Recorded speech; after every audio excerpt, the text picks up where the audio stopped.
Welcome to Stillwater Chronicles. Tonight, we settle into a story about a quiet apartment, a woman named Grace, and the soft, persistent sound of footsteps that had no one left to make them.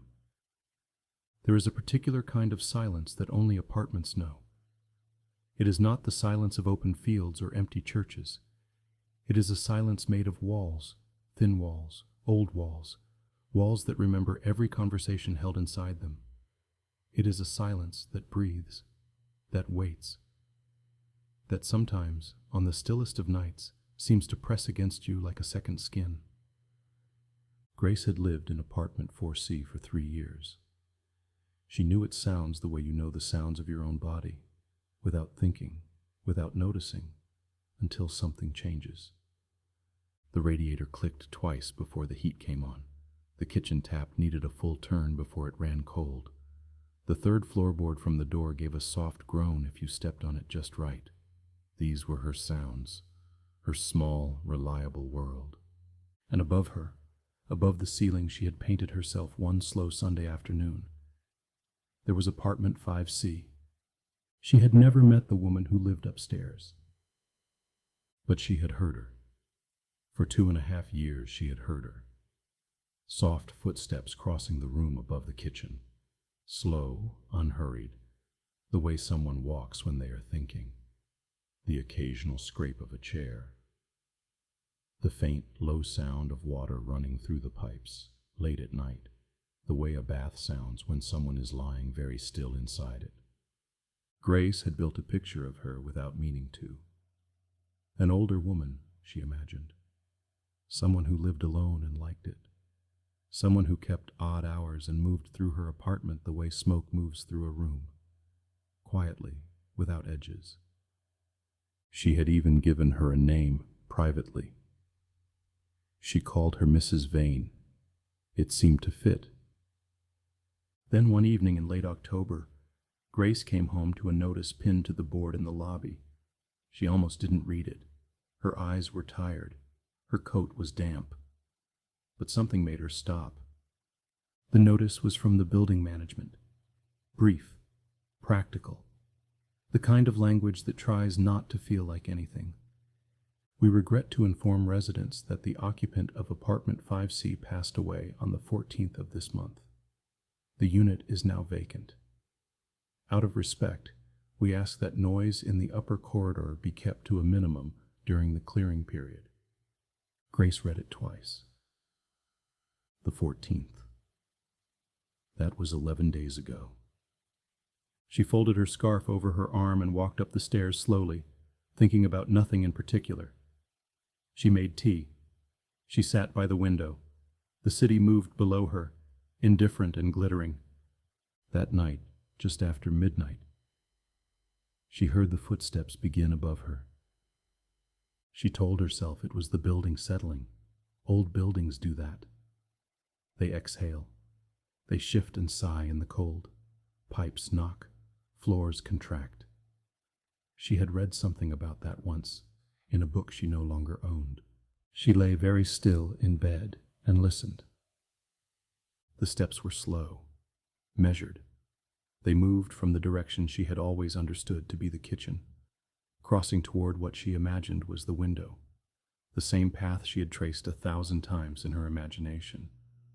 The same rhythm she had grown so used to that she had stopped hearing it the way you stop hearing a clock. Until now. Now she heard every single one. She counted without meaning to.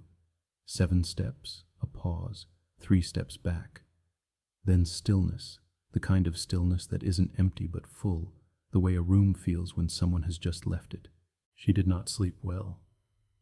In the morning, the light came through her curtains pale and thin, and Grace made coffee and told herself it had been a dream. Or nearly a dream. That drowsy, half-conscious state where sounds become stories and silence becomes a voice. She was tired. She'd been working long hours. The mind invents things when it is not given enough rest. She went to work. She came home. She ate dinner at the kitchen table, reading a novel she could not quite concentrate on. And just after 11, the footsteps began again. By the fourth night, she had stopped trying to explain it away. There was something almost comforting about that, about the moment when you stop arguing with what you know and simply allow it to be true. The footsteps were there. They had always been there, and now somehow they were still there. She began to listen more carefully. The pattern, she noticed, was always the same. It began just after 11, never before, never much after. It lasted perhaps 20 minutes. The steps moved in that same slow circuit, kitchen to window, window to what must have been the far wall, a long pause, then back again, then silence. It was, she realized, the pattern of someone who cannot sleep, someone pacing not out of agitation, but out of habit, the way the body continues a ritual long after the mind has given it up. She began to sit up and wait for it. She would make a small cup of warm milk, something she hadn't done since childhood, and sit on the edge of her bed with her hands around the cup, and she would listen. And there was something in those 20 minutes that felt oddly like company, like the presence of someone who understood the particular loneliness of being awake when the rest of the world is not. She did not find this disturbing. That was perhaps the most disturbing thing of all. It was her neighbor from 4B, a quiet man named Thomas who worked nights and always smelled faintly of coffee, who first said what Grace had not quite let herself think. They met in the corridor one morning. He was coming in. She was going out. He looked the way people look when they haven't been sleeping enough. "Have you heard it?" he said. Not hello first. Just that. Grace stopped. Heard what? He looked at the ceiling, just briefly, just for a moment. "Upstairs," he said. "At night." Grace looked at him carefully. There was nothing dramatic in his expression, just tiredness and something quieter underneath it, a kind of careful attention, the look of someone who has been listening for a long time. "The building settles," she said. He nodded slowly. The way you nod when someone says something you no longer believe but don't want to argue with. "Sure," he said. "Of course." He went inside. Grace stood in the corridor for a moment longer than she needed to, looking up at the ceiling, that low, ordinary ceiling with its small water stain in the corner and its single overhead light, before she went on her way. That afternoon, on her way back up, she paused on the 5th floor landing. The door to 5C was just a door, dark wood, a little scuffed at the bottom, a brass number 5, a brass letter C. Below the number, a small rectangle where a name card would go. It was empty now, but Grace could see the faint impression in the slot, the ghost of a card that had once been there, pressed into the felt backing by years of small adjustments. She stood there for a long time. She did not knock. She did not know what she would have done if the door had opened. She did not know what she would have done if it hadn't. She went back downstairs.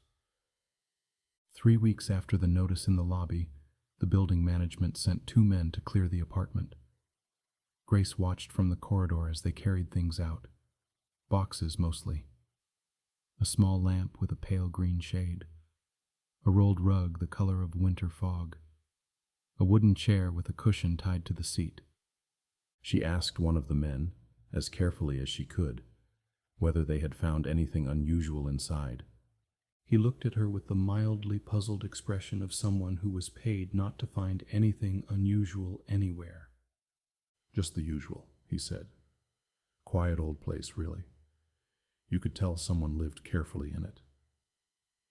Grace thanked him and went back inside. That night, she waited. 11 o'clock came, then past, then midnight, the city settling into itself outside her window, the radiator clicking twice before the heat came on. No footsteps, She sat with her cup of warm milk and listened to the silence above her, that deep, particular silence of an emptied room, and she felt something she couldn't quite name. Not relief, not grief exactly. Something between the two, in the way that certain chords sit between major and minor and refuse to resolve. She waited until 1 in the morning. Then she got into bed. The next night, she did not wait up. She lay in the dark with her eyes open, the ceiling a pale, indistinct plane above her, and she thought about Mrs. Vane, the woman she had invented and never met. She thought about the green lamp, the winter fog rug, the careful way someone had lived in those rooms for what must have been years, moving through them slowly, precisely, in the particular way of someone who has made peace with their own company. She thought about the footsteps and what it means for a habit to outlive the person who made it. Whether the space between walls remembers, the way old wood holds the warmth of a hand long after the hand is gone. She was nearly asleep when she heard it. One step, just one. Soft, slow, from directly above her. Then nothing. Grace lay very still. Her breathing was slow and even. The radiator clicked. The city hummed far below. The ceiling held its silence the way water holds light, trembling almost, with something that might have been nothing at all. She closed her eyes. She did not feel afraid. That was the strange thing she would carry with her afterward. Not the sound, not the silence that followed, but the simple, baffling fact that she was not afraid.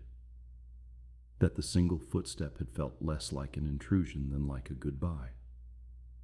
The kind of goodbye that happens without words, without ceremony, in the quiet space between one breath and the next. She slept, and in the morning, the apartment above her was empty, the way things are truly empty only when they are finally, gently let go. Months passed. The apartment on the 5th floor was repainted and relet. Grace heard the new tenant moving in on a Saturday, the heavy thud of furniture, the bright voices of friends helping, music from a phone propped on a windowsill. Young, she thought, someone just beginning. She did not invent a name for this one. But sometimes, on very still nights, when the city has gone as quiet as it ever does, and the radiator clicks twice before the heat comes on, and the 3rd floorboard from the door gives its soft, familiar groan, she finds herself listening, not for footsteps, not for anything in particular, just listening, the way you listen when you are not sure if you are hearing something or remembering it, when the past and the present sit so close together in the dark that the distance between them seems, for a moment, very small indeed. Very small and very quiet, and somehow, strangely, kind. Thank you for listening to Stillwater Chronicles, where even the quietest ceilings hold their secrets gently. If this stillness stayed with you, if the calm settled in softly, then let it remain a little while longer. Rest now. The building will keep watch.